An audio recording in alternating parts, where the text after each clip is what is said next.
This is season number 19 of Bass Talk Live with Matt Pengrak.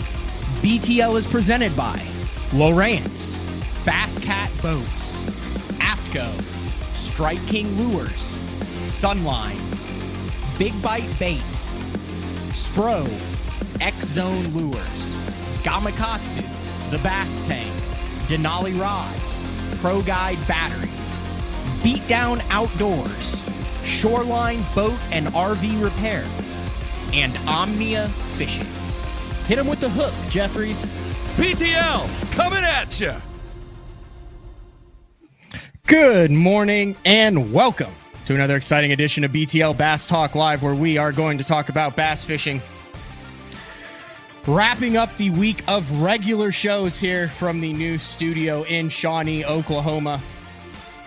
Had a really good discussion yesterday with Matt Steffen. I never saw myself in 2023 living in Shawnee, Oklahoma, talking about gas stations on a podcast for 30 minutes. But hey, if you travel the country and you want to know what the best gas station is, the best gas station food, the cleanest gas stations, the easiest in and out, Matt Steffen and I had about a half-hour discussion on that yesterday, which I thought was very helpful. Also, if you missed that show, the year is kicking off now, and we had a segment right there in the middle of the show that kind of organically happened that I went back and listened to and took notes on, and it's things that you need in your boat and truck that you can get together now. Like if you're up in the north where things are frozen, if you're in the south and your season's about to kick off, that will seem a little excessive now, but save your butt down the road. You know, zip ties, cables, different wrenches, fluids that you might need, just the stuff that Matt Steffen has been through over his 20 years of doing this, and that I've experienced over my lack of preparation over the last 10 years that we now have and carry with us in the boat. So our guest today, I feel like, is never unprepared. Like this guy is, and I'm not exaggerating when I say that he is probably the most interesting man in the bass fishing industry. And it's not just the bass fishing industry. I'll go so far as to say the fishing industry. And I've known him I remember the first time I met him. We'll see if he remembers it. Let's bring in from California. Can you turn your speakers down there, Fred? Yep. All right. Can you still hear me? I can still hear you. All right. Do you remember the first time we met, Fred? Fred Contaoi from California joins the show. BTL today. Great to be here. Yes, the first time we ever met, you were covering the PAA Corporate Cup. I believe that was the first time. And I was at the base of Wilson Dam. Was it Wilson or Wheeler? Wilson. And I was fishing the tail race, which at the time, not a whole lot of people fished up there because it was like a river. It was like a jet boat type scenario. And I was fishing the base of the dam for, all 3 days of that derby. And if I remember correctly, that was a smallmouth. You were on smallmouth on a spinning rod. I was on smallmouth and largemouth on a spinning rod in that, ripping current. But there were times when I would go up and fish the dam where there were shad going up and down the wall of the dam, and I was throwing a Neko rig in there with a spinning rod, and I had about a 5-pound largemouth bite, set the hook, jumps clean in the water. You said it was about head high for me. Yeah. And as a lot of people knew over the years, I always carried a salmon net in the boat because all I needed you to do was get the net around the fish, and I'll put the fish in the net. And my co-angler at the time,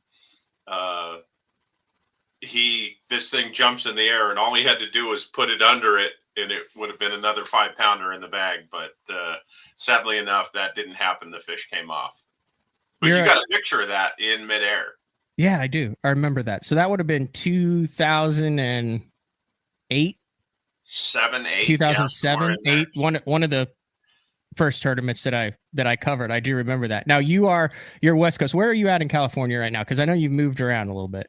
So mostly from, San Francisco north. I lived at Clear Lake or Lakeport, which everybody knows that fishery. And then now I live up on the coast about 4.5 hours north, right at the Oregon border. It's 7 miles to Smith River and then 20 miles to Brookings, Oregon. So I'm right up on the ocean, right between Oregon and California, on the California side.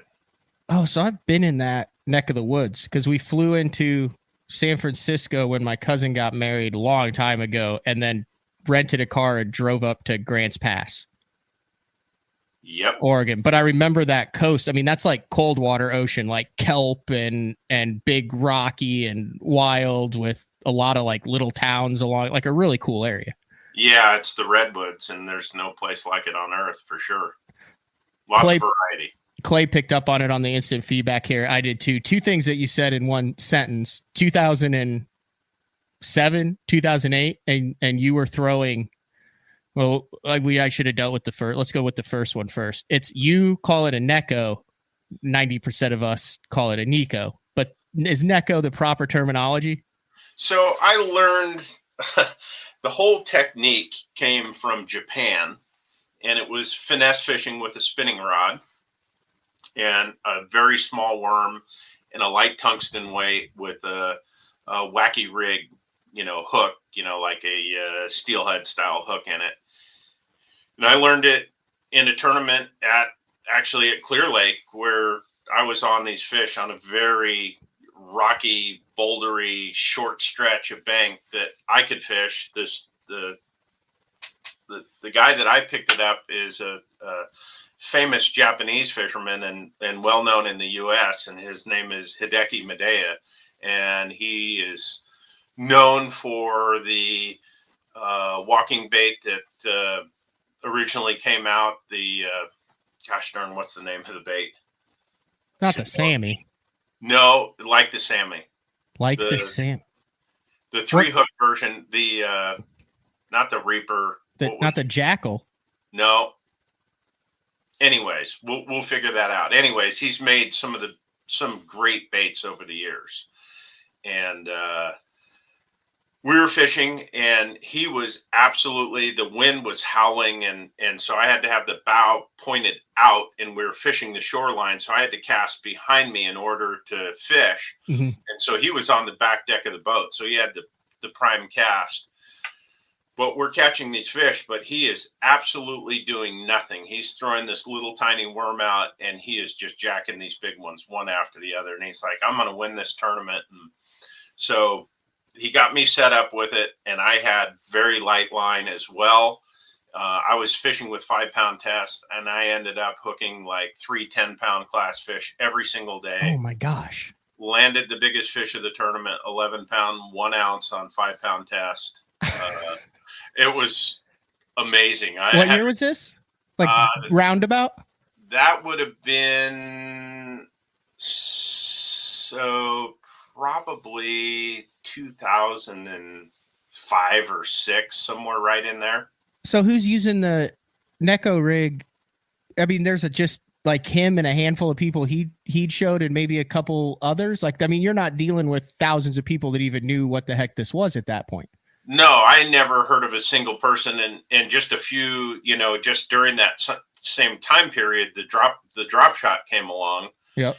So this was right in about that same time frame, and it was absolutely amazing to watch this guy work off the back deck and then actually teach me during the tournament. The sin is never fish something you've never fished before, but over the course of 3 days, it was like a game changer. And I loved finesse fishing anyways. And you think of Clear Lake as being a power lake, but there are as many big fish caught there on finesse stuff as on, the big baits, the 10 and 12 inch glide baits, like behind you up there. But he called it a Neko. That's the bull shad glide, and then the 4x4 bluegill. And then the Power Ranger or whatever that is, Buzz Lightyear or something. No, that's the Oklahoma Sooners hockey 12-inch hockey figure. Oh, nice. If you hit the head, the stick makes a slap shot motion. Perfect. Yeah, just like, a little eclectic. But anyway, he called it a Necco, not an Eco. So you're going with Necco since. Yeah, kind of like the candy, but who knows? But and at the time, he didn't speak very good English. Mm-hmm. And he took like 20 minutes for every fish that he landed. He had 2 scales, and it was amazing. But he did win as the co-angler that year. And part of that, the 3 days of that tournament was the first day was on my boat. But I learned a lot, and I learned that I knew nothing about finesse fishing like these guys. They were unbelievable. But yeah, so that was pretty cool. Vixen. Was it the Vixen that he created? Vixen. The Vixen. There you go. It was on the tip of my tongue. I got a Vixen up there. Yeah, and the Vixen in the bone color, I don't know what that fetches on the internet these days, but yeah, I think they just came out with version number 3 of the Vixen. So if I have this right, I'm a little bit of a Vixen freak. So if they're right, they had the OGs, and that was the one that like a lot of they wouldn't go in. That was like the original or the Andre one when they came out with that Andre Moore. Right. Correct. And that's the one that had the naked chick in the background and the packaging. And then they had the barely legal Vixen, which was like the 3.5, 4-inch version. And then the Vixen. Yeah. And then it got real popular on the FLW Tour and Elite Series, but was kind of kept under wraps because you have to remember no social media or anything back then. Correct. So like and if you were live, it wasn't, or not, there was no live, and the recording was only on the final day. So they would just say, just throwing a spook. Got it. Yeah. Does that sound right to you? Yes. And at the time, we had a lot of them. I mean, we'd lose them to fish, et cetera, et cetera. Yeah. But yeah, that's a definitely one of those Hall of Fame baits for sure. And but then it went away. This is an interesting timeline. You would know this. So then it went away. And then I believe that was when Bub Tosh and Paycheck got a hold of it in some fashion. And then it came out with the Repo Man. Yes. And then that went away. And then series number 2 of the Vixen came out from Reaction Innovations. And then that went away. And then the Teckle Kick Knocker came out, which was a very similar version of that. And I think that's still available. And now version number 3 of the Vixen's out. And so who brought out version number 3? Did Andre come out with that? Or no, I know that. I think Josh Heron's running the show over there. Matt Heron's kid over at Reaction Innovations. Okay. Yep. Yep. So that whole bait came from Hideki Medea. And so he is still the one. I'm not sure if he's making it for Andre again or not, but the Teckle version of that was the last version that I have. Kick Knocker. Yeah. I think I have those that he gave me one year at iCast or the Classic or something. But yeah, so neat bait. I did 2 full days of video work with Brian Snowden on Table Rock Lake a couple years ago. And, he was going to pay me a rate for the day or anything. And I'm in his garage, immaculate. I mean, I'm serious, Fred. I think the guy goes in and makes sure there's not like spots of oil or water spots on the cement in his garage. I mean, immaculate. So he's got all the pegs hanging up, and he's got one peg. Like an airplane hanger. Yeah, it looks exactly like an airplane hanger. Anyway, he's got a lime ice, barely legal first generation Vixen on the wall. That's pretty special. I drove home with 0 cash in the wallet and 1 lime ice, barely legal Vixen for 2 days of work. That's who you are. Yeah, I mean, I thought it was the greatest thing ever. Yeah, no doubt. And I've got it in the living room now. Yeah, good stuff. So, yeah, all right. Some of those original baits that I gave you, maybe some glide baits. No, so the original bait that you gave me that I still have, and I carry it with me to this day. It's in the, I put it in the wake bait / odd topwater box, right? Mm-hmm. It's the Shimano. Can I say it? I mean, are you over that phase? Because for a while I was under like what is that? Not an embargo. Non-compete. No, not an embargo. What is it when you're not allowed to talk about it? Yeah, like a gag yeah, order. I was on a gag order for you for the Shimano Triple Impact. That's correct. Explain that one, because I would venture to say a lot of the listeners and viewers don't know what a Shimano triple impact is. So the Shimano triple impact, I believe you can still get that, and then I think there's one made by another company as well now, but basically it's a wake bait with a prop in the back, and it's shaped like a jerk bait that got stepped on by a Caterpillar tractor. So it's got some bumps and bends, but the tail actually kicks up on it, and it's got a little prop in the back. And that thing calls in the big ones. And I remember when I first got them on one of my trips over to Japan, I was like, I don't know about this thing, but I brought it home, and I had a really good partner as a fisherman at the time. And he's like, oh, that thing's stupid, blah, blah, blah. And so I threw it out there, and man, it was like crack cocaine to spotted bass. And then I've used it over the years and collected them and whatnot. But yes, I remember giving you one of those, and I'm sure you've caught some fish on it over the years. Yeah, I think I can. I think I can show people what I was talking about here. It's a really crazy looking bait. There it is, right there. That's it. It's got a little tungsten ball or metal ball in the lip there, and if you try to reel it too fast, it blows out. It blows out. But it's not a fun bait to fish. No, the magic of that bait is being patient and slow reeling, and then watching the absolute best explosion of your life when one eats it. And if you put the owner 41 BC, I believe, hook on that thing, it grabs them and they don't get off of it. It's like it's a chore to get a fish off with it, but it catches monsters. You've been a big fan of those owners for a long time. I remember that, like, all of your baits have those on there. Well, certain baits, but I like, obviously both Gamakatsu and owner are go-tos, and one at one time, one another. But that 41 that's a mean hook on the right bait, but it's a heavy hook, so it's not something you would throw on every bait. Your bait, a lot of your crankbaits and stuff would sink with it on there. So, God, that's good. That's good tackle. Like, I bet those baits haven't been talked about in a hot minute. Any of that stuff we just mentioned. Yeah, those are two winners there.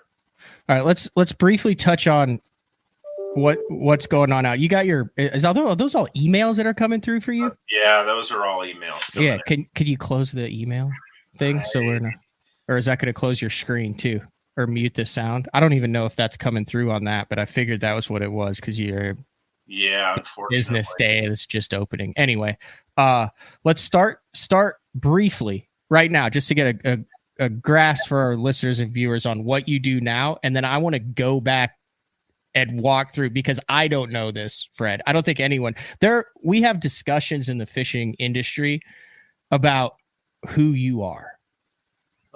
Like you're a man of mystery in the industry. But now, you're what? Are you 10 years in yet on Douglas? Yeah, just about 10 years. That's correct. And you explain what you do for Douglas, because people have seen you. You're at all the trade shows now, the Classic. You're big into rod design. Yeah, always have been big into product design in the outdoor industry, mostly in fishing, from fly rods to waders to, clothing and rods, both fly and conventional, and now ocean again. But yeah, so all of that. That's Douglas Outdoors, and that's a whole nother story. That's your main jam right now, is Douglas. Yes, and really making the best equipment. As you know, I'm a tackle junkie and a perfectionist when it comes to equipment, line, hooks, snap swivels, everything, reels, drags, knots, you name it. Everything has got to be absolutely perfect. Unfortunately, I don't get a lot of sleep because of that. I'm always messing with stuff, tackle crafting, but so I design rods, and I always feel like the best parts of working for Douglas is that I have pretty much free reign when it comes to making, the best equipment for people that make a living catching fish, whether they be guides for salmon or the bass guys. I just talked to Martin Villa this morning, and about 80% of the conversation was about nuances on rods and the differences those make, and what a big tool they are on the angler's deck. I mean, especially the tournament bass angler, you have 8 hours to get the job done if you're lucky, because a lot of that can be done driving, especially on the bigger lakes around the U.S. If your stuff's in Ticonderoga and you left Plattsburgh, you might be dealing with 2 hours of fishing if you're lucky at the end of the day, and have gone through 4 tanks of gas to get there and back. So everything's got to be right. And I think that the rod is absolutely one of the most important things. And I focus on making a lot of different models, because there's just a little bit of difference between every model that works perfectly for a particular bait or fish or bite given on that day. So, and you do weird links too. You do like 7.7, 7. Like I remember just when you're going through it back when you came and visited that one time, you had all sorts of odd lengths for the rods. Sure. And I think that, as the simple part of bass fishing, and that's the hard thing about getting some of this across to the anglers, there are lengths and weights of rods and actions that make super sense for particular baits. Glide baits, for instance, they're just a whole nother creature, and you need a totally different piece of equipment, not a flip and stick, not a salmon back bouncing rod. You need a rod that's, made for a glide bait that you can feel and get the bite and actually get the hook in the fish. And that's part of the design element. And so that's one of my ones that I just pour years over into every model to get it just right for those baits. All right, here's what I want to do, Fred. I want to go through, that must have been a big email. I want to go through. Sorry. It's fine. I want to go through the list of things that you have done in the fishing and outdoor industry, not talk about them yet. And then since this is only one show, as we could do a show on each one of these things, I will go back and then we'll pick some of the most intriguing things. Does that sound Sure. fair? Sure. All right. So where do you start? Well, okay. So we've got rod designer down, and I'll make this list. So then we also have to have professional angler down, right? Sure. We will revisit that. You have Alaska salmon and trout guide, right? Sure. You have science. How would you could call when you were catching fish for science? So basically, I just worked with different fisheries and figuring out, sometimes it was a water quality issue, sometimes it was species identification in particular bodies of water, populations, etc., and how they were affected by dam releases or effluent, etc. So yeah, doing scientific research. Okay. That's separate from the years that you spent in the desert GPS coordinating rare and endangered flowers, right? That's different. Okay. So you're in the same light of looking at different plants that can take over any particular crop, a natural crop or a natural forage for, ducks or geese or whatever lives in that area. So that's another thing. But yeah, some invasive species, as far as plants go, can be wicked on the whole overall ecosystem. Okay. Product designer, wide array of products that are available on the market today, some of which you already have to talk about it, but there's a lot of stuff that's out there. You've designed products for a lot of different companies over the years that are currently in use in both the fresh, saltwater, trout, salmon, bass, the whole 9 yards. Correct. All right. What else am I missing here?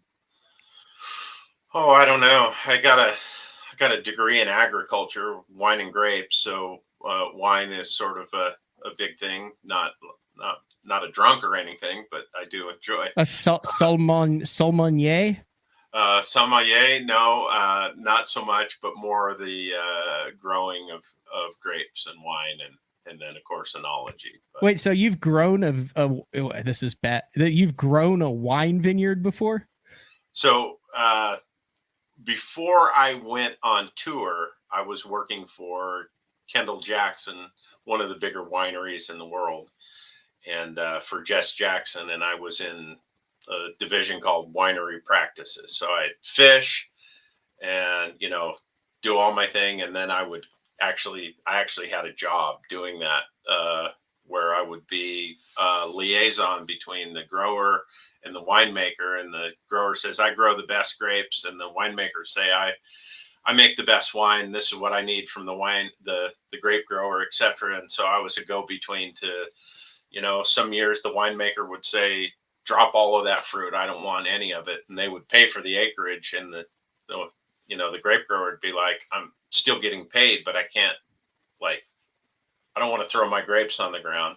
Or they thin them out to where there's just tiny clusters, etc. Those are building for high-end wines. But yeah, that was fun. That was really, and I got to know a lot of awesome fishermen and hunters from, being in the wine business as well. All right, that's outdoorsy. We'll count that as an outdoors. What else am I missing here before we go back and we pick apart some of these occupations? Oh, I don't know. I also did work in travel as well, and I took people all over the planet, fishing, whether it be Africa or Russia or Alaska or South America, etc. Norway, Sweden, just lots of different countries, over 50 countries, just traveling. You've guided in over 50 countries? Catching, fishing. I either guided or took groups to different locations, different lodges around the world, whether they were for billfish or tigerfish or you name it. So that was sort of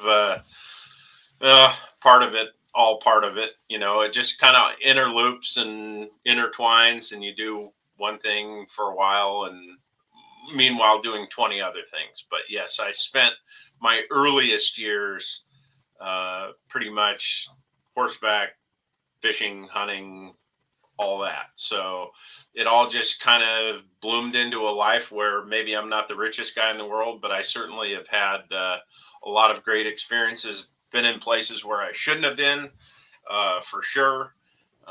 Been under machine gun care in West Africa, fishing for tarpon. I've been right on the border of the DMZ and fishing up there between South and North Korea. I've spent time in the Amazon where there were giant snakes and piranhas, and I actually have a scar on this finger that looks like a crescent from being bitten by a piranha about 5,000 times, where we're using the piranhas for bait, and that's a whole nother story. But I was bloodied and laughing the whole time. All right, this just threw a wrench in it. Where you have to go back to the phrase "under machine gun care." So in a lot of the places that you fish that are not inside the U.S., there's a lot of trouble within the country. And to go there, you are literally putting yourself at risk to go catch a fish or hunt or whatever it is. And so I've been to places like in Sierra Leone where we literally had a guy with a machine gun in the boat, just for safety. And you were fishing for what species? So giant tarpon. How do you end up in these situations? Do you just meet people at the right time at the right place and it works? Yeah, so we would have different destinations that we worked with, and then different destinations that would pop up where they would want you to come, and then test out the fisheries and see if it was a viable, marketable fishery. So I did a lot of that. I went to Norway in some years where the tourist council would bring me over, and then I'd spend a month just bouncing around a place like Norway and going and staying in these giant manors that the English guys had, and I would just be the only person there. I remember one time I went in Norway, I went to this place, and the guy in broken English said, do you want to go fishing later? And I had been traveling, who knows where, I was tired, and I said, sure. So out of my room, I was looking at this guy preparing this net up, out at this lake to go fish for these browns. And so I came out and I said, no, I'll pass on that, going netting for brown trout, because, they're looking for them for food. Yeah. But to him, we were going fishing, and I'm like, well, this isn't really what I was here for. But I was bouncing around this giant manor, like, a 50-room manor with, these carvings of Atlantic salmon on the wall. And just like, you could just feel the history in these places. And amazing stuff. So you were going to test the viability of a fit, like, can someone come here, put a lodge, bring tourists in, and make money like they have down in Mexico, or like you have a fly-in trip, or you have the Amazon over there? Like, you were a guy who went around to see if this was a place that could work. Correct. How long did you do that for? I did that. I did that in the 90s. Yeah, in the 90s. For quite a few years. I worked for a place called Rod and Reel Adventures, and, still worked with all of my product design and still guided. It wasn't like I did just one thing at any given time. I always had, 6 balls in the air, because you're trying to make enough money so you can go on this next junket somewhere. And I got addicted to that early on when I was in Alaska. I always had super wealthy clients, and they'd be like, hey, we want to go to so-and-so. And I'd be like, okay, let's look at that and see if we can go there. So, so it brought me to a lot of, unusual places that sometimes were good and sometimes were complete bust, like it wasn't viable. Was North Korea a bust? North Korea was a place where you can't go there. As an American. Oh yeah, well, aware of that, but I mean, you're Fred Contaoi. I figured you were in there catching like 30-inch rainbows on mouse patterns. Yeah, well, I've snuck around in some places that were, probably off limits, but you did fish like right around that North-South Korea. Yeah, I fished right in that area. For what's there? So there's all kinds of cool fish there. There's a fish that is like a bonefish that's in the rivers, and they're not super easy to catch.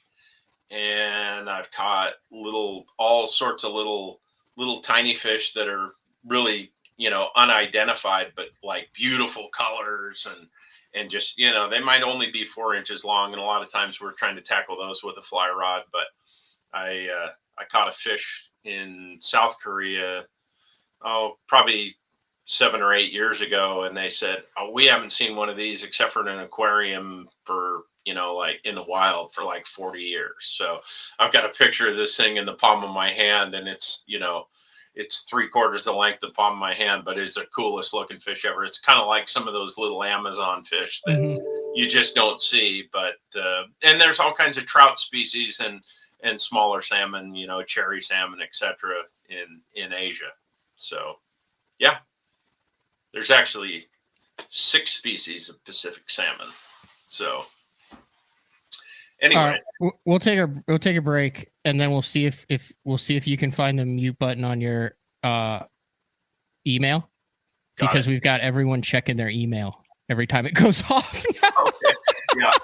Okay. We'll go to break. It's all good though. But when we come back, we're gonna go up to Alaska, because that is where I realized that you're not BSing. Like, I mean, I'd heard a couple stories before, and I was like, fantastic storyteller. I'm sure you've been, but you don't really know. And I go up to Alaska, and I had a moment. I had oh my gosh, it's all true. It's all real stuff moment. And there's hard proof of it. Yeah. Remember that? And riffles and yeah. So we'll talk about that when we come back with Fred Contaoi on Wednesday, January 11th, 1/1/2023. It's BTL. We'll be back right after this. Introducing HDS Pro. Watch fish reacting to your lure live with Active Target 2. Get game-changing clarity in the megahertz range with the new Active Imaging HD sonar. Find the richest fishing spots with CMAP's charts. Take full control of your boat with the ultimate fishing system. HDS Pro. The more you see, the more you catch. The new Puma STS has been redesigned from the ground up. With the angler, design, function, and performance in mind, nothing on this new offering was compromised, and the only thing carried over from the previous version is the name. Based on the Soft Touch series hull that started with the flagship Jaguar, this new model is nimble and performs incredibly well at all speeds with either a 250 or 300 horsepower engine. Featuring a new 96-inch wide-body footprint, this hull measures out at 20 foot 7 inches in length. Industry-leading design coupled with tournament-winning performance. The Puma STS from Basscat. Feel the rush.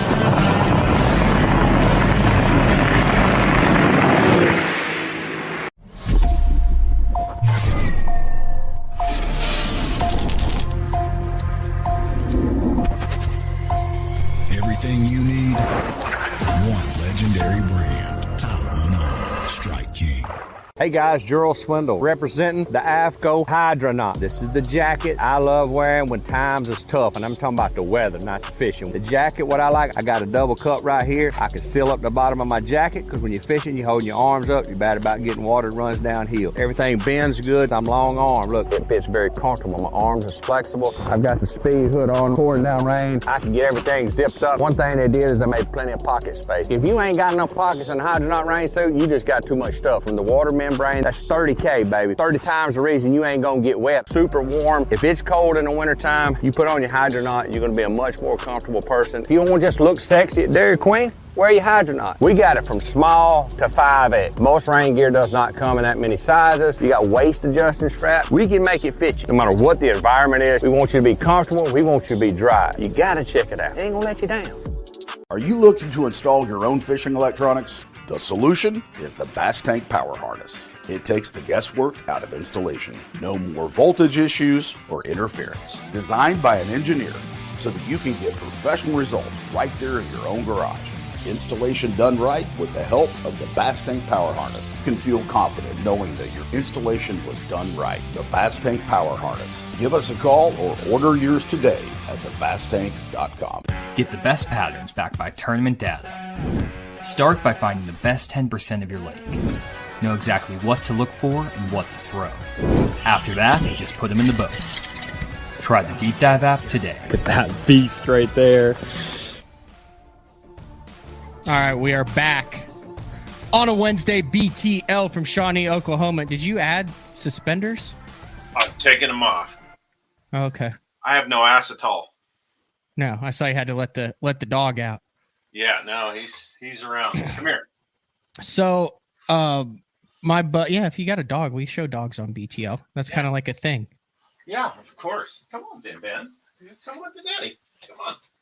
Oh, it's right there. I thought that was a pillow. Oh, I didn't even see it. That's Kissy Face Boy. What's his name? That's Benny. And what is Benny? Benny is 10 breeds. He's a good boy. Benny's one of the top 3 most well-behaved dogs that we've had on BTL. Yeah, he's a good boy. All right, so one of my best friends lives in Alaska. Met him when I played hockey for OU. Yes, you did. And I had known that through our friendship, you had mentioned, hey, I've been up to Alaska before.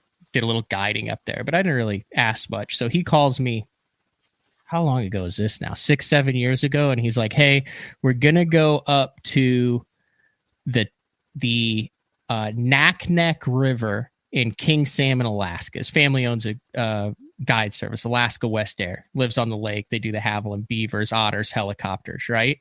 So it's a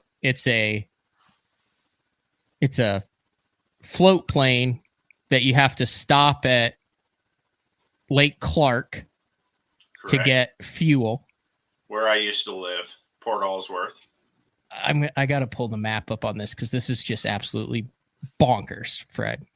And then you fuel up there, and it's the only civilization in how many miles? It's 220 air west miles through like a rugged Alaska range, going into Lake Clark, and then you leave Lake Clark, and that flows down to Lake Iliamna, which is the largest lake in Alaska, and that creates the Kvichak River that flows down into the Bristol Bay, which the Naknek River also joins, and the Alagnak River to go into the Bristol Bay. So Southwest Alaska. All right. I'm getting this pulled up. Fact of the matter is, though, it's at the base of the Aleutian Island chains. So it is what would be the body of the tail, if you will, of the Aleutian Islands. So yes, it's all the land mass that's northwest of the Aleutian chain, or north of the Aleutian chain, if you will, because that actually goes much further west. But at the top end of it, that creates, that great, Alaska peninsula. Right. Where Lake Iliamna and Naknek and all of that is. This shows that you have no okay. Here's the deal. My national park. Yeah. Okay, so is this the Kenai Peninsula right here? That is, yep. That is the Kenai Peninsula in Alaska. So you have like Homer down here, Kenai, all sorts, Soldotna. Yeah.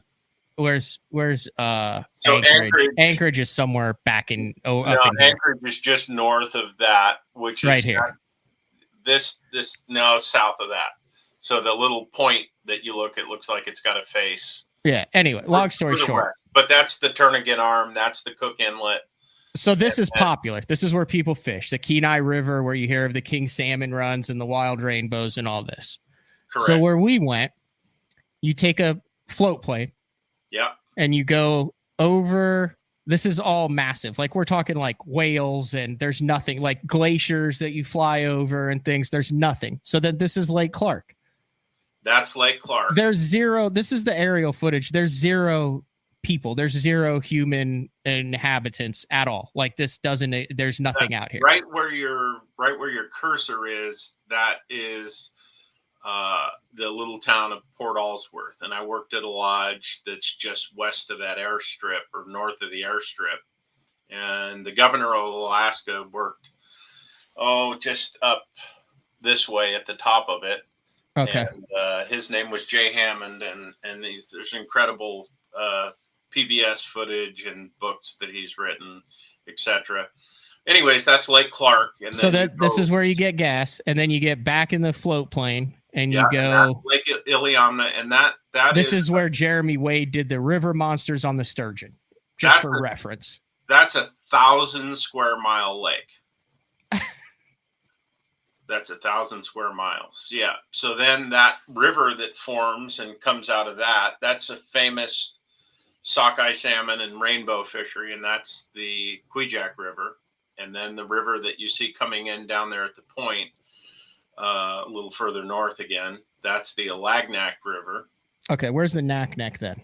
And the Naknek, keep going down the bay, keep going south. There you go. Okay. That's so King this is the Naknek River, folks. This is Alaska. We just talked about how we're getting here. So you get into the Naknek River. Yeah, and you go to King Salmon.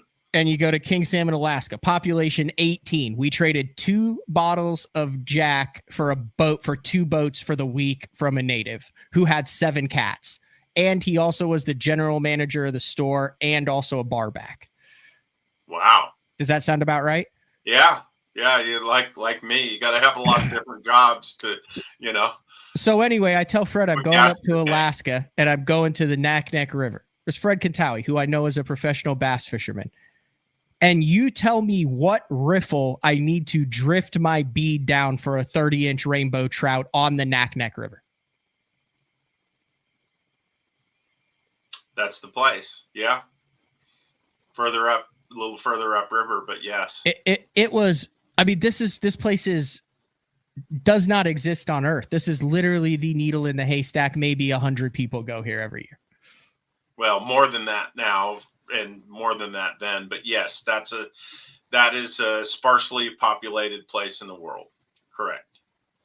Most And famous for sockeye salmon. And you guided there. Bay. I did. Yeah.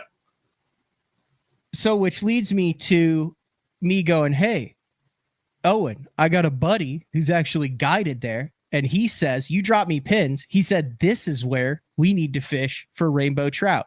And he's like, I'm calling BS on this. And I said, no, he said he wrote a book about it or something. And he's like, huh? And I was like, yeah, I don't know. But you sent me a copy of the book. I did. But it wasn't a book about that, but it was a book about the technique we're using there. Yeah. Steelhead fishing. What was it called? Side Drifting for Steelhead by Amato. Myself and JD Ritchie co-authored it. So I said, hey, my buddy Fred, who I fish with and know, wrote a book. I said, and here's the book. And Owen goes, wait, you know this guy? And I said, yeah. And I'm with a dude who owns a fly shop called Pretty Fly for a White Guy.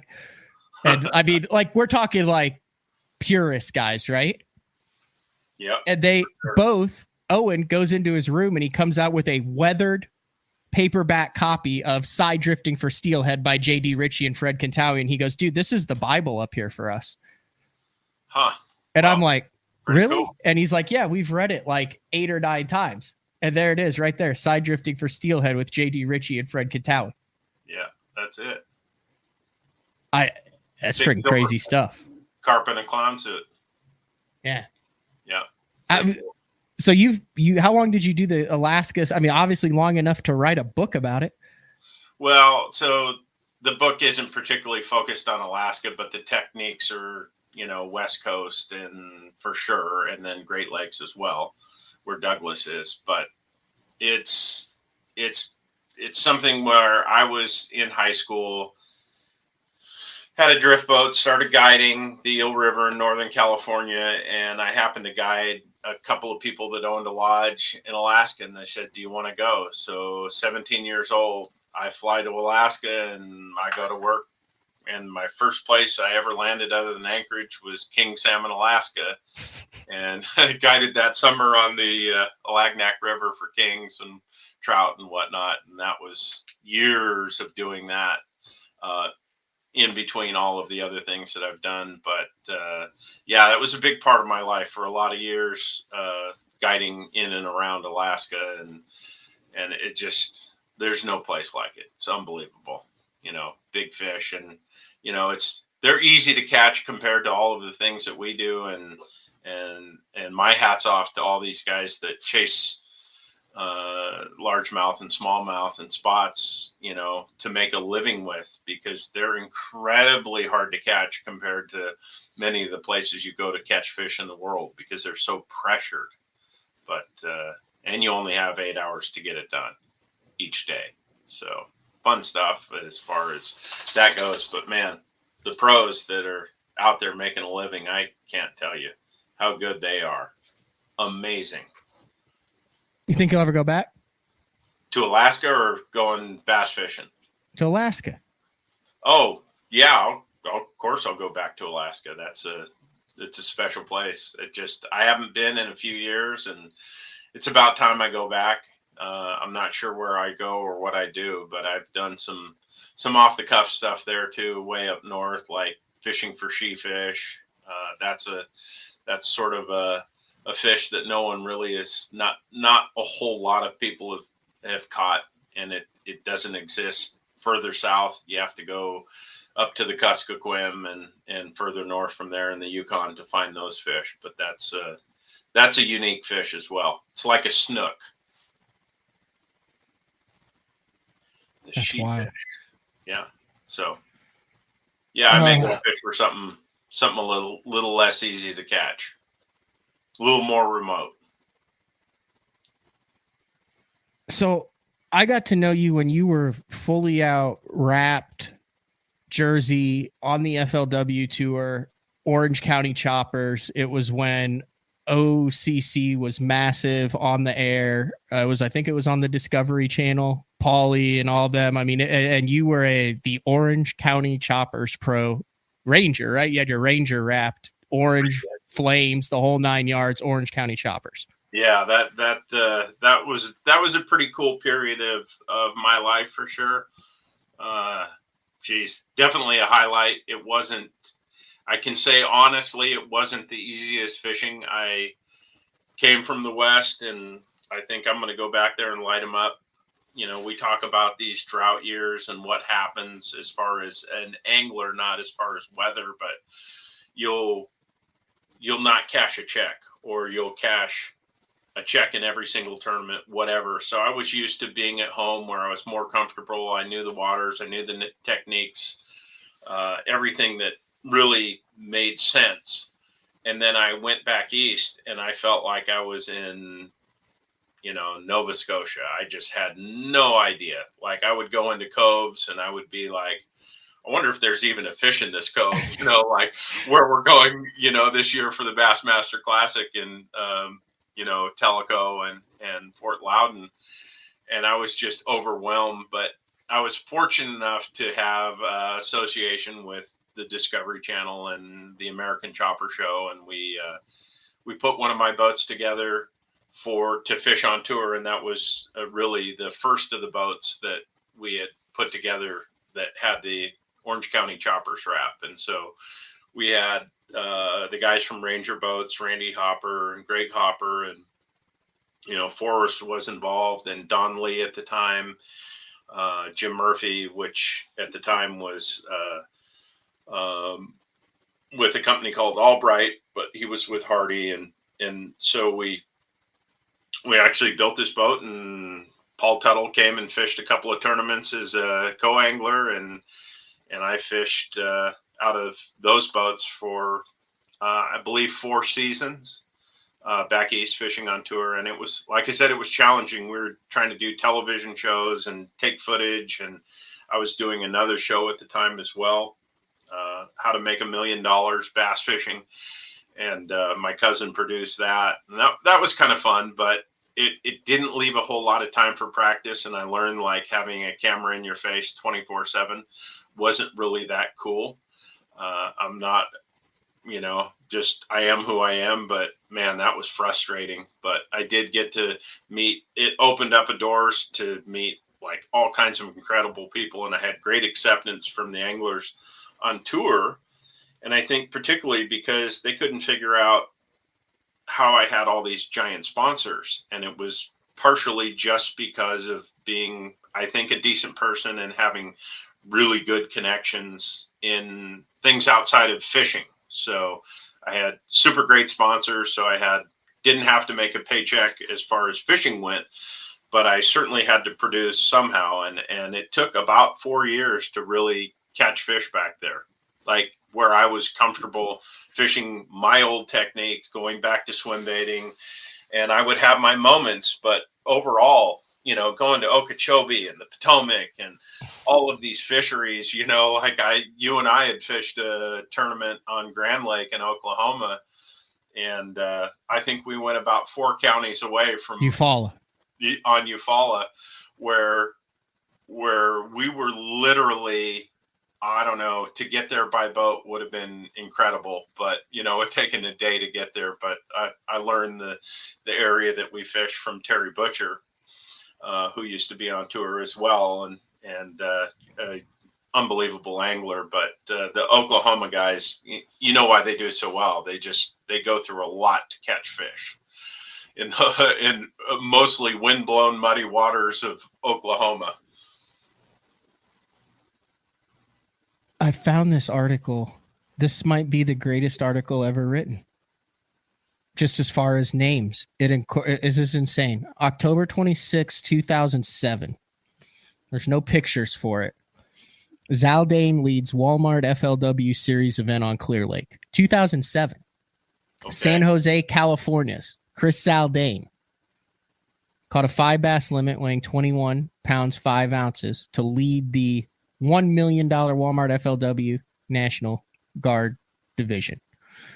He holds a 7-pound, 10-ounce lead over Andre Moore. Oh, wow.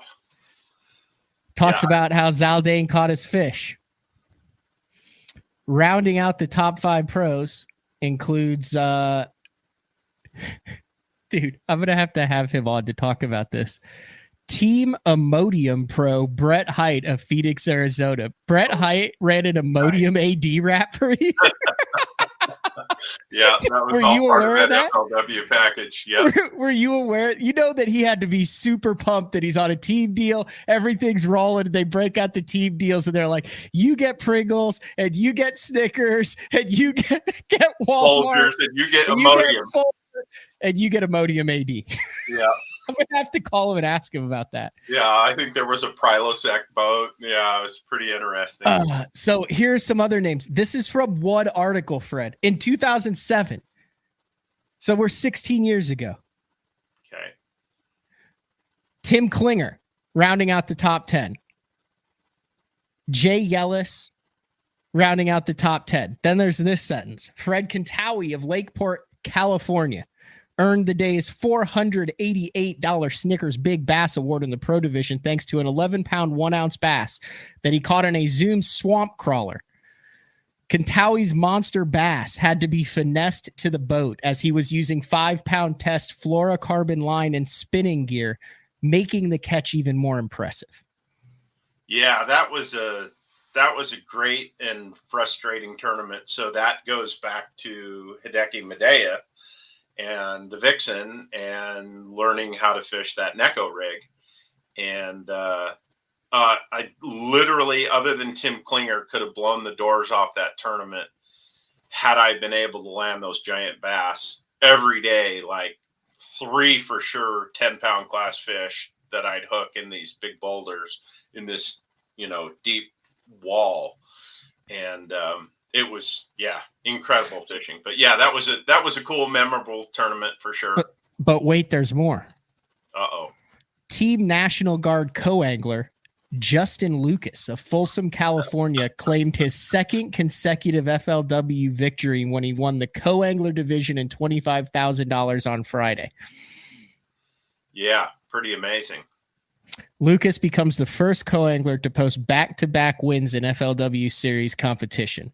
I've been so lucky to get such great pros for the 6 days these last 2 events, Lucas said. To come and fish with the best pros in the West and win money while doing it, how can you beat that? Yeah, that is a pretty good article. There's a lot of those guys from the West that, they came out and they fished as a co-angler for a bunch of years, the Cody Myers, Sal Dane. I mean, there's just Ish Monroe, Brent Ayler, Brent Height, the list goes on and on. Yep. And Tim Klinger, I mean, Tim's won the U.S. Open. I mean, there's just, so Clear Lake is a meeting of the minds, if you will, out west. It's kind of like the Okeechobee of Florida. It's like there's no place like it. And Hideki Medea, he finished third. He had 15 bass, 49-11. Yeah, I thought he ended up winning that. Sorry, Justin, for saying that, but I thought he won it. He definitely was in the lead that first day because he had like 21 or 22 pounds, out of the back of the boat, which was the front of the boat because I had it, angled towards the opposite way I wanted to fish, but I had to do that because it was so windy and rough. It was like an October tournament, I believe. When you ran the OCC boat for 4 years, did you just have crazy people stopping you along the way? Like, I would imagine it would have to be difficult to go anywhere with that thing back then.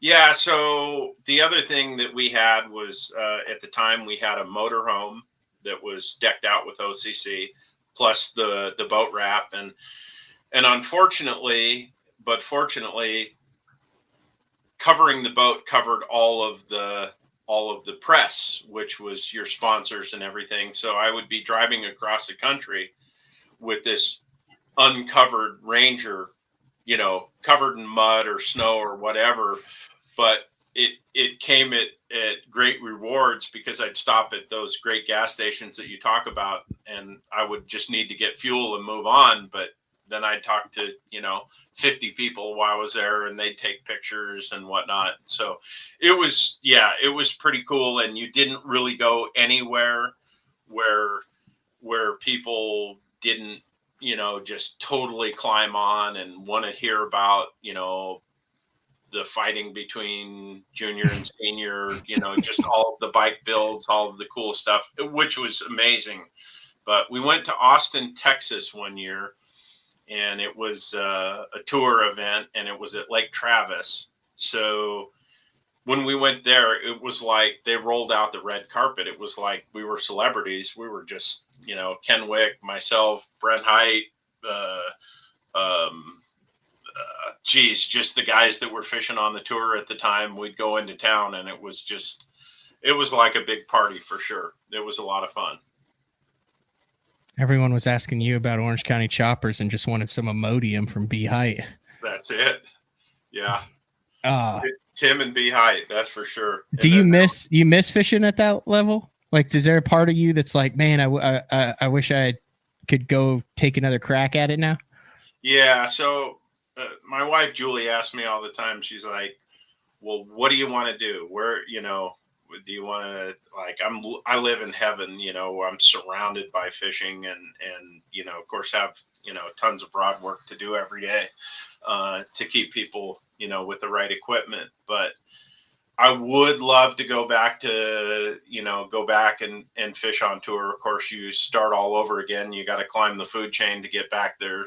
There's no such thing as sponsor exemptions at that level. So you got to work your way back. So unfortunately, time-wise, it doesn't work out very well living on this coast. And that's why you see so many of the pros move, away from California and Arizona, etc., Oregon, to live back there, because it's just such a great distance. And I understand why they don't want to bring tour events back out west, because of the cost. And so it would require a great deal of time and money. And I still do fish some tournaments. I'll fish a tournament, the oldest tournament on Clear Lake. I fish that every year. I've been fishing, I think, 3 years with Julie, and she absolutely loves it. And she learns that tournament bass fishing can be fun, but for the most part, it's really putting your head down and trying to figure it out, because you do want to beat everybody in every tournament. And to do that, you have to be hyper focused. And I think as a relationship part of life, whether it's your parents or your children, your immediate family, you really have to let those people experience a little bit of what you go through, the flat tires, the getting gas, the making sure the bills are paid, the getting there and then your room's not ready, or your boat breaks down. There's just so much that goes on with tournament bass fishing that I think a lot of people don't really see, because the anglers keep that in their own sphere, in their own world. So it's almost like living a separate life. But I think it helps if you let people in and see all of the stuff. Some of the people that do the very best on tour have a truck camper and a boat and their wife and their kids, like David Dudley and Steve Kennedy. And those guys traveled with their families forever. I mean, I watched from no kids to, a whole gaggle of kids from particular families. But they had harmony wherever they went, because they all lived together and they, experienced all the things that, high-level tournament bass anglers go through every single day, 24/7. And there's no stopping. Something that I admire about you, Fred, is you seem to go out of your way to develop relationships with a lot of different people. Like, you take interest in people that you find interesting too. And I think that's how you become kind of so connected and well known. Like, I can't tell you how many times I've met someone for the first time or something. We try to figure out in the industry, it's not 6 degrees of separation. It's like 1 degree always. And you're like the thread that connects it. Like, oh, you know Fred? Yeah, I know Fred. You know Fred too? Guy's crazy. Oh yeah, no, awesome. Yeah, Fred, great dude. But is that something that is kind of like a philosophy for you, as far like I always see you talking? We are always talking with people. You're always asking questions. You're always making introductions. You're always trying to learn. Yeah. And I think that connection is strong. I've always been a social person, but I won't go out of my way to meet, there's anglers on tour that I would love to know, because I think they're real fascinating people, but I never force the issue. They're there are people that I've been around that I've really never spent any time with other than maybe in an event or something like that, and never got to know, and wish I had done that, but I don't force it. It has to come organically. So when I meet, someone like Mark Zona, I mean, what a cool person he is, or Greg Hackney, or, the list goes on and on. There's a lot of really good people in fishing that are well-versed outside of fishing as well, but they're, they have to come organically. So I've met people through you, of course. I met one of the, my favorite people of all time, which you worked for a long time, the red vested one, Mark Jeffries. That was, he's, again, outside of fishing, he's like a super powerhouse. Real fun. Mm-hmm. How did you get into the fish and chips deal? Was it just because of that relationship that we had just from covering the tour and knowing, and you like poker and that type of stuff, and we had it, so you got in? You had the invitational. I think the first one was at Norman, Oklahoma, at Downstream or River. Yeah, it was Downstream. Fish and poker combination tournament. Mark Jeffries put it on. It was like $25,000 for the winner of the fishing tournament, $25,000 for poker, $1,500 entry fee, and invitation only deal. We did it for like 5 years.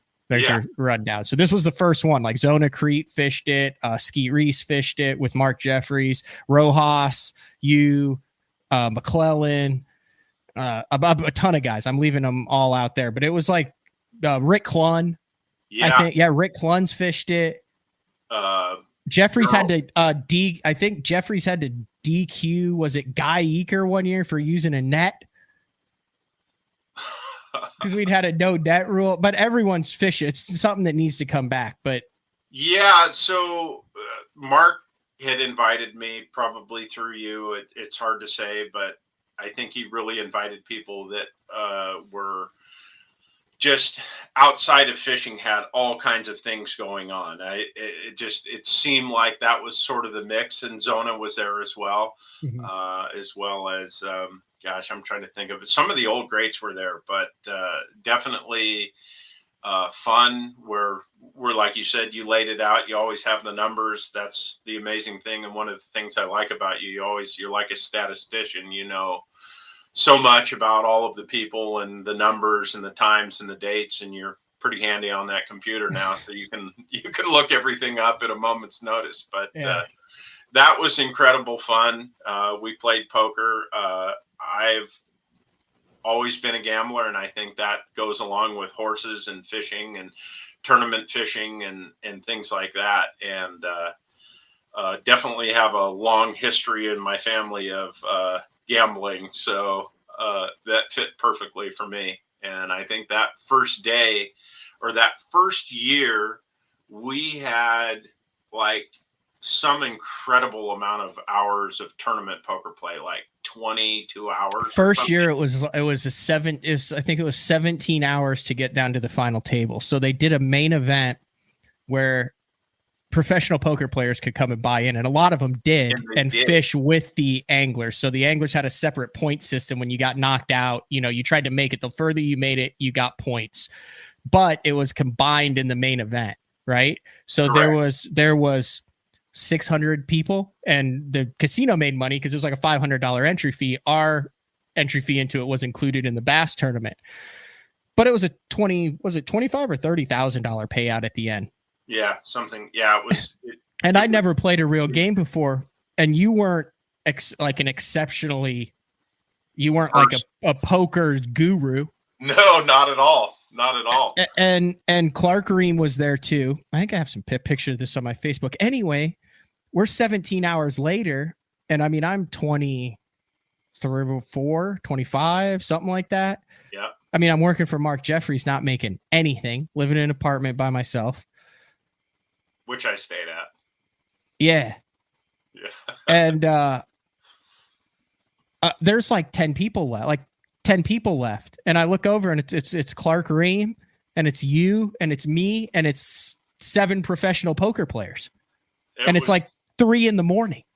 Yeah, it was pretty incredible. I felt, of course, with gambling, it's all about catching cards and how well you can keep a poker face and keep going. And I definitely was green for sure, but I made it all the way to the end. And then I think the next year or two later, then I got the fish and chips poker trophy somewhere here in the house. I don't know. I'm jealous of that. I'm jealous of that. So I was going to bust it out this morning after you said I don't have that trophy, but oh shoot, that was good. We're going to take one more segment, wrap things up when we come back. But before we take a break, I just want to sear this image into. This took a lot. Like I was typing, I had to do a lot of digging to get to this point. It's a lot of dead ends. But I just want to sear this image into everyone's brain before we go to break.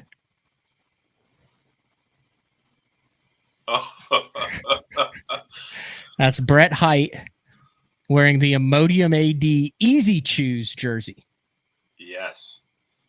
That, you know what?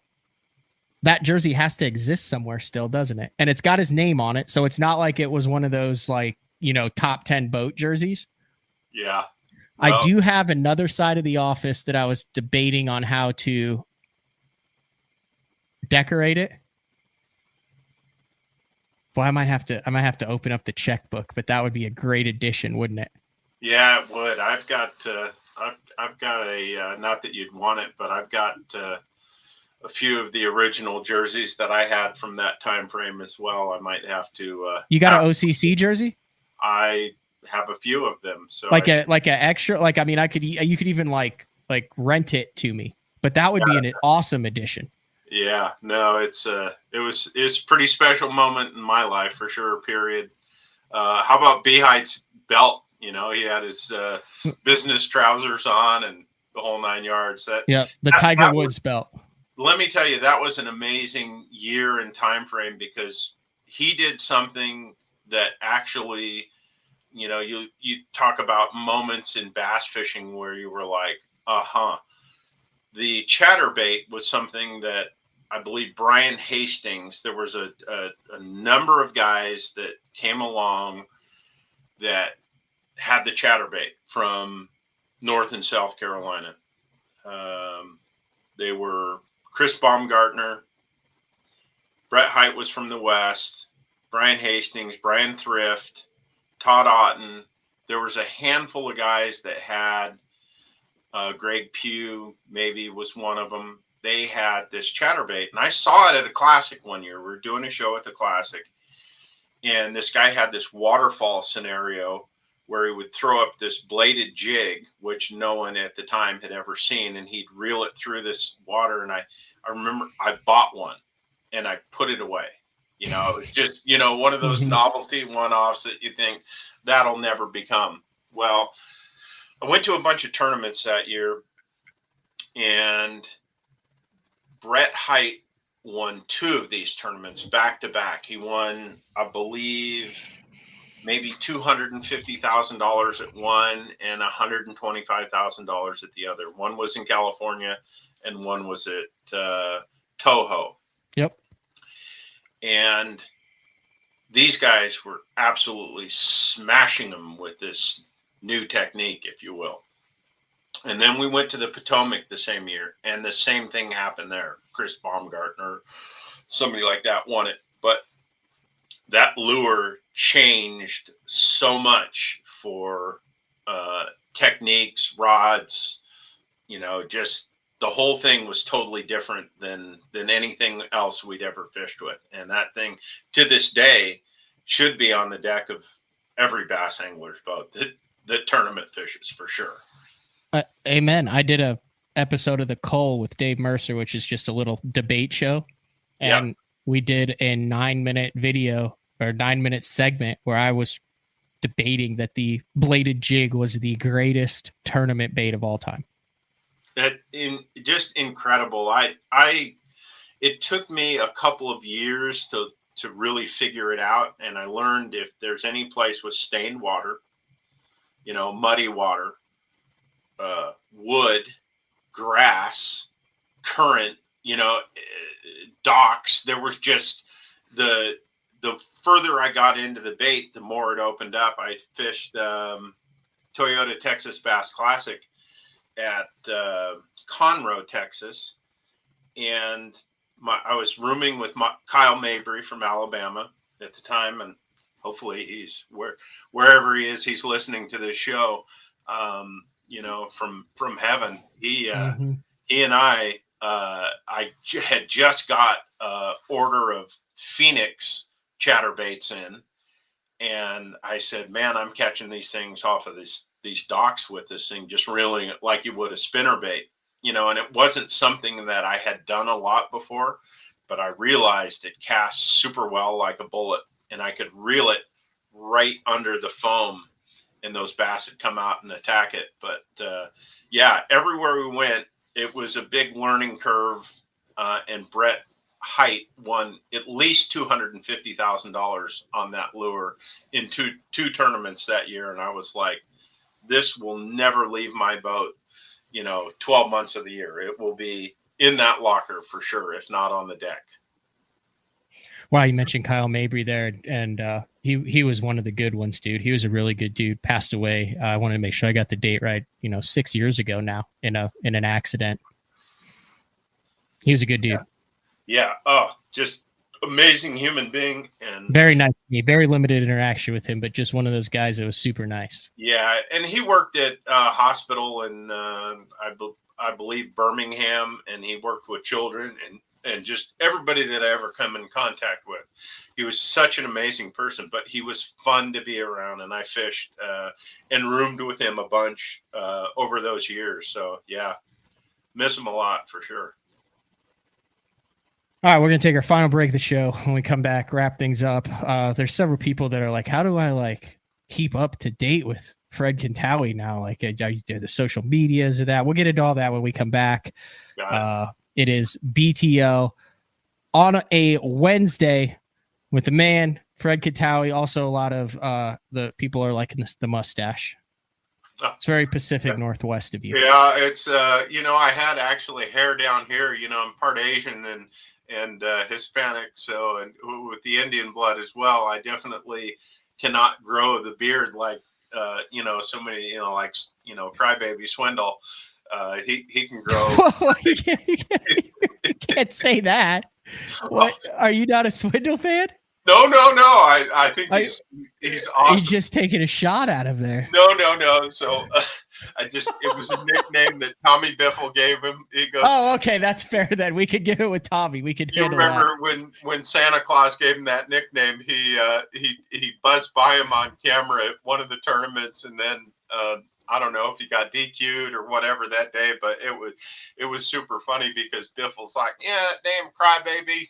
Yeah. The rumor yesterday's show was, we talked about waving people down to pick you up. And there was someone, it's a feedback who was claiming that Biffle, because you have to stop, if someone's broken down, right? That Biffle had no problem picking people who were broke down, had no problem picking them up on the way in, but he'd only allow them to choose 3 fish from their live well to bring with them. Well, yeah. I don't know if that's a rumor or if that's actual fact. Oh, yeah, there's some rules in bass fishing that came from Biffle that I'll pick you up, but you can only ride with 3. You pick them. Yeah, I remember he told me a story one time about gas cans and the reason you can't carry gas cans in your boat anymore. And he had a whole bunch of gas cans on his deck one day because he went somewhere, who knows, some crazy place like he does, driving through the trees at full speed and everybody else is idling around. But yeah, that's where that came from. No offense. That wasn't really a pot shot. It just came out. I know, it's all good. Like I said, There's a story behind everything you say. That's the beauty of it. You've been around, you've done that. All right, BTL on a Wednesday. We'll be back right after this. Fred Contaoi on the show from California. Elite Series Pro Daryl Gleason here. Vibrating jigs are a great choice for any time of year, and the Kamikaze Swim On is a perfect match for any vibrating jig. 2 sizes and the unique tail design gives it a bait fish profile and a great swimming action for realism. There are 17 colors. See them all at bigbitebaits.com. The Spro Little John crankbait has been around for almost 15 years, and it is one of my go-to crankbaits whenever I need a fish in the boat, so you can never have enough new colors. That's why Spro's coming out with a handful of new colors, including Pearl Shad, which has this bleached out white look, but it's got this pearlescent, really, really pretty. We've got Copper Shad, which looks amazing in the water. It's got that purple flake on the back, really, really pops in the water. And then if you want some real pop, we've got Sparkle Shad, nothing but sparkles all over this thing. And then last but not least, we've got the matte Sexy Shad, just a really different looking color for a crankbait. So you want to give them a little different look, that matte Sexy Shad is definitely the one to go with. All these colors are available in the original Little John and the MD. Elite Series Pro Daryl Gleason here. My Pro Guide batteries keep me going on those long tournament days and long practice days. Always plenty of juice, never fail. The best part about Pro Guide batteries, it's the people behind the company. They have over 40 years experience in the battery business, keeping all of us fishermen out on the water longer, catching more fish. Check them out at ProGuideBatteries.com. What's up, Bass Talk Live fans? Brandon Polnick here. And ever since I won a couple Bassmaster Elite Series events on X-Zone Lures, I've been getting a bunch of questions of what makes them so special and different. And really, the truth is, it's in the details. The little details, things like no cheap fillers in their plastic. That gives you more lifelike action, more realistic and vibrant colors. But don't just take my word for it. Go to www.xzonelures.com and check them out for yourself. Have you considered purchasing new electronics for your rig? The type of mounts you choose to protect your investment should be part of the decision-making process. No matter if you prefer 1, 2, or 3 graphs up front, Beatdown Outdoors has a solution for you. Adjustable, versatile, rigid, and made in the USA. What's your ultimate electronics setup? Check out the full selection of Beatdown Outdoors products by visiting beatdownoutdoors.com.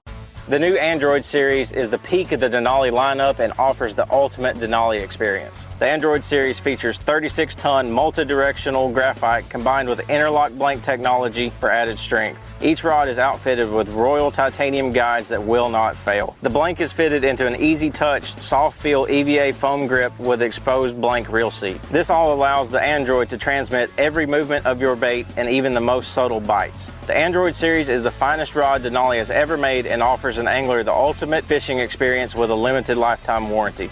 See the full lineup of Android rods at DenaliRods.com. Combining one of the most popular hook styles with Gamakatsu's beefier Superline offering, the Gamakatsu Superline Offset Round Bend delivers the strength necessary to target big fish in heavy cover. Well suited for braided line and heavier fluorocarbon, the Gamakatsu Superline Offset Round Bend is built using stronger Superline wire that allows anglers to easily fish a finesse worm around heavy cover. The round bend offers a larger bite area, perfect for any worm presentation, while increasing your hookup ratios. The newly enhanced Z-Bend holds your plastics on the hook longer, reducing the number of pull-offs and reducing damage to plastics. Available in 2/0, 3/0, 4/0, and 5/0, this is the most durable worm hook, designed for heavier lines that hold your bait on longer. Preparation is key to success. And that preparation starts well before you ever hit the water.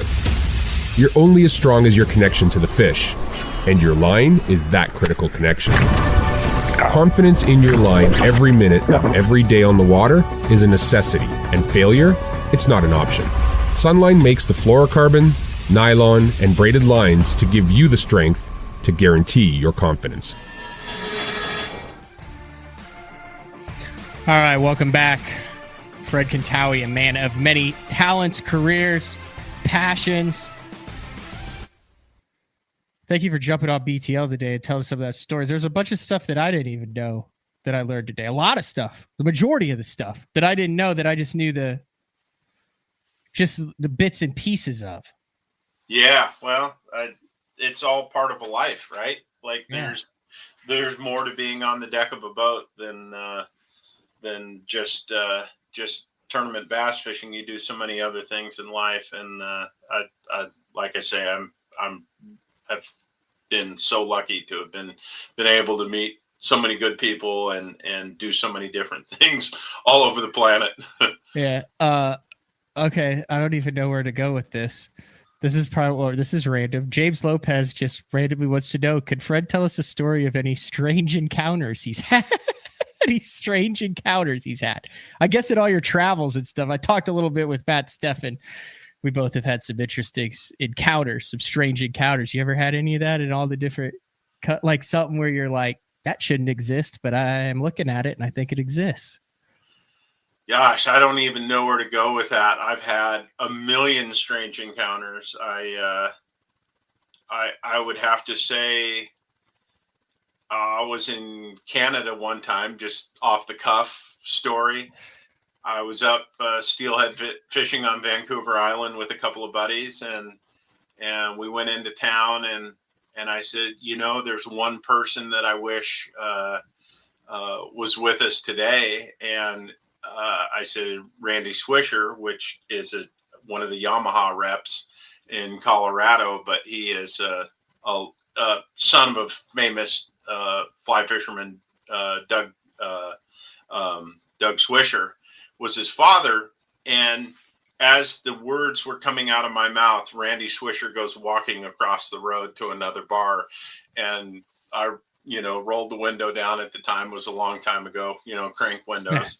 And I said, Swish. And, the rest of the weekend we were with Randy Swisher. So Lots of strange encounters and things happen. But yeah, I've been in some sticky situations and lots of places that definitely were strange encounters or interesting, happenings, meeting up with people at odd places where you'd never think you'd see someone. You ever fished around hippos? I have fished around. Because that seemed to me, out of everything that I've watched, like I feel like I could handle everything, but you watch the hippo videos and I'm like, yeah, I don't want to get it any around or near a river that has hippos in it. I don't care what kind of fish are in there.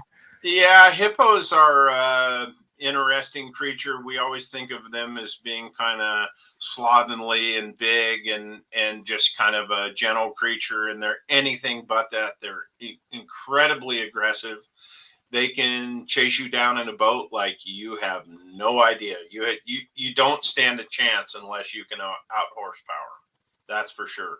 And that's what gets, I think, a lot of people in trouble with those fish is there's a lot of shoals and things on those rivers, and they get locked up. And guess what? Those hippos are right on them. They were way back there, and all of a sudden they're right on top of you. So that's a creature that you do not want to deal with. That's for sure.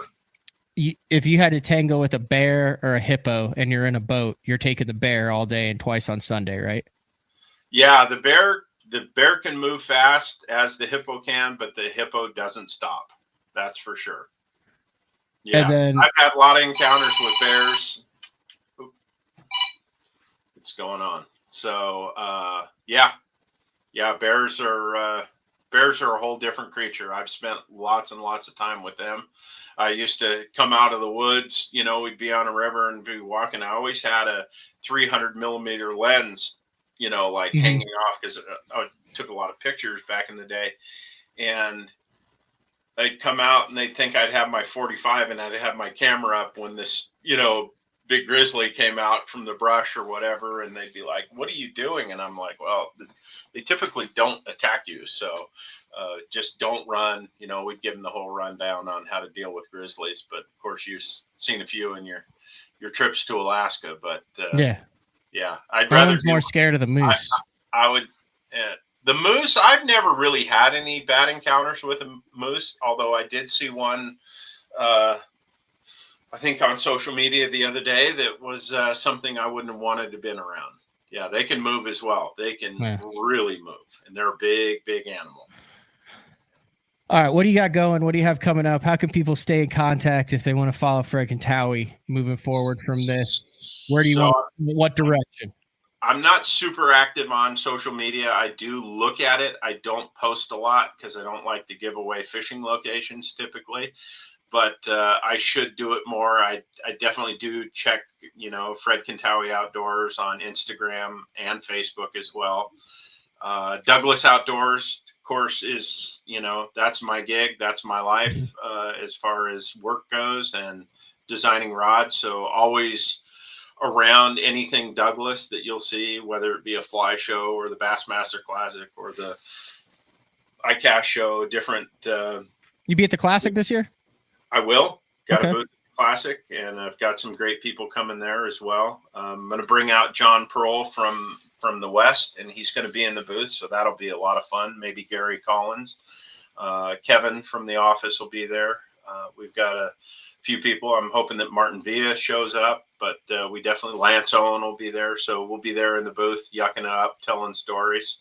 So yeah, come by and see the product there. I think we have probably the best, both fly and conventional rods definitely available today for sure. So we'll be there, but we'll be next week. I'll be going to the ISE show in Sacramento, and we'll have a booth there. And then I do the Portland Sportsman show shortly after that. And I'll have a few guys there. JD Ritchie will be there for sure. And Patrick Hollinger.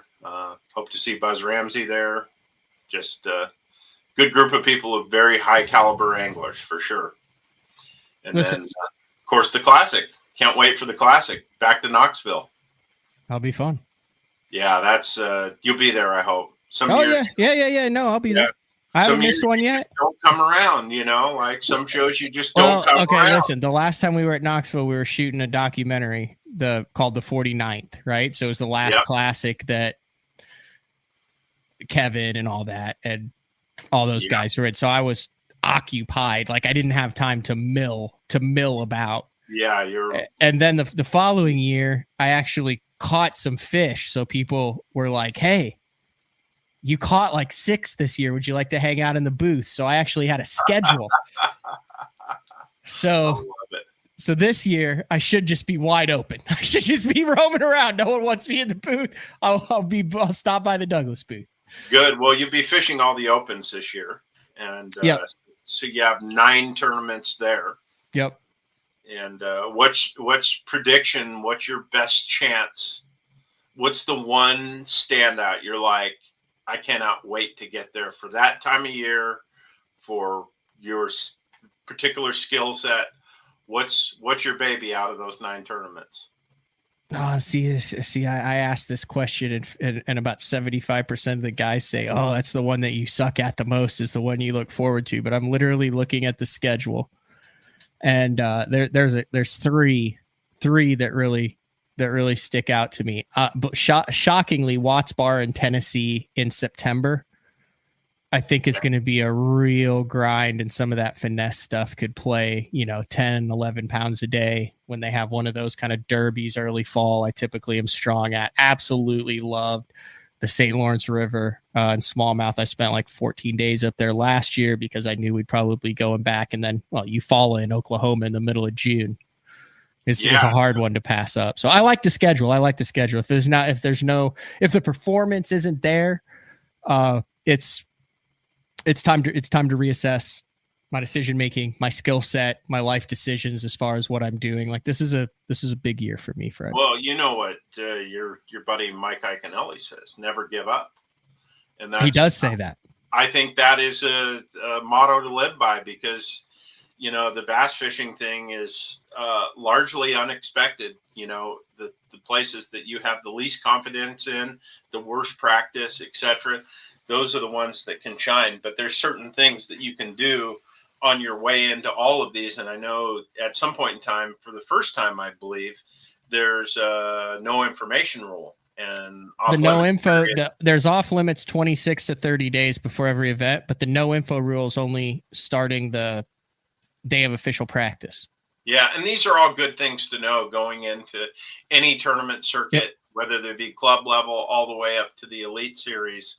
You definitely have to pay attention to the rules. And I think a lot of people get caught, in the crossfire by listening or, doing, funny things to get information. But in reality, the homework ahead of time is what colors on that particular body of water. What are the baits that they catch them on there? year in, year out for that time of year. We're not talking spring. We're talking what day you're going to be there, what period of time. And then where are most of the tournaments won? So there's some homework ahead of time that can be done. And I know with all of the forward imaging and all of the new tackle and techniques every year, those are going to change day by day, but there are some things, colors, locations, particular baits that always catch them on those particular bodies every year. Yep. So, dude, you're so busy between the calls and that. Like now it's 8:00 in California. So in 6, like that, everything just starts for you, doesn't it? Yeah, it starts a couple hours ago, but that was a fly shop in Montana, and I've been trying to get a hold of him, but he's calling me back now, and it's 10:00 for him. But okay. Yeah, no, that's good stuff. That's good advice, Fred. Yeah, I think just, there's so many things, just your tackle preparation. I learned from Wesley Strader early on when I went fishing back east. He'd open up a crankbait box and it would be, 200 crankbaits thrown into this box with no hooks on them. And I was like, that is brilliant. I can have every single color of crankbait, every model from a bomber long A to who knows what, in shad patterns in this box with no hooks. Like there's never a lake that I'll show up on where I don't have that one bait that catches them on that body of water. And then I just put treble hooks on, before the tournament, just a couple of baits and then throw the box back in the boat. So yeah, I think tackle prep is such a huge thing. I'll have to have you back on to actually show some of your boxes and do some tackle prep. Will you do that later in the year? Oh, back on with that. We'll do that. I love Tackle Box Tuesday. Yeah, no, you're a nerd when it comes to that and everything you bring. I'm gonna let you go and let you get back to work. Before I do, though, before I sign it out, I challenge anyone who sees or listens to this podcast. You find me a man in the fishing industry or fisherman who is more interesting than Fred Contaoi. There's lots of those. I think it'd be hard. I think you're selling yourself short, though. I greatly appreciate it. Almost an hour and 40 minutes with you, Fred. Like I said, Douglas rods, everything you've done, kind of going back, and we didn't even scratch the surface on a number of different things. But yeah, we'll talk more about Douglas because I'm really passionate about that, and I really feel like it's a big aid to the angler. I mean, it's one of the biggest tools in the whole tournament bass fisherman's arsenal is their rod choices for sure. It's good stuff. Stop by. See you at the Classic. See you at the Classic. Buy a beer. Thanks for having me. All right. See you, Fred. Bye-bye. All right. That was Fred Contaoi, and I wasn't sure how that was going to go. Like I said, it was kind of difficult to throw that together because usually you got the guys on, and it's like, hey, we're going to talk about this, this, and this. But Fred's a spider web. He's not linear. It kind of goes all over the board, which is awesome, which is what makes him such a dynamic dude and a good friend. Like I said, I don't get to see Fred very much, probably once or twice a year at the most, but we stay in contact via the phone for over a decade. So, all right, tomorrow, the return of Frank Scalish. Day 4 with Frank Scalish on Thursday, and then we've made it through a week. This has been BTL. We'll see everyone tomorrow.